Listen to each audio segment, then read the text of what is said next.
Hello guys, welcome to a brand new video on Tutorials Point. In today's video, I'm going to teach you some easy steps on how you can remove your watch history from Netflix. Before we start the video, don't forget to like, share and subscribe to the channel for more such useful tutorials. Without further ado, let's move on to the video. First of all, make sure that you're connected to the internet. Once you make sure that you're connected to the internet, open up a web browser. Now, once the web browser is open up on your screen, type in www.netflix.com and hit enter. After the home page of Netflix opens up on your screen, make sure that you're logged in. After you've made sure that you're logged in, click on the drop-down menu on the top right corner of your screen and then click on the account option.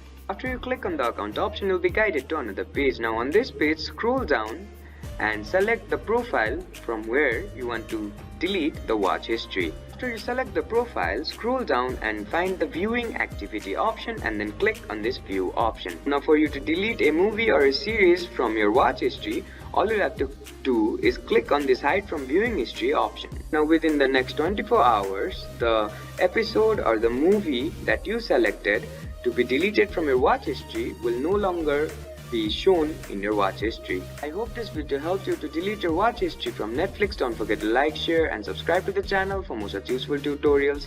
Thank you for watching.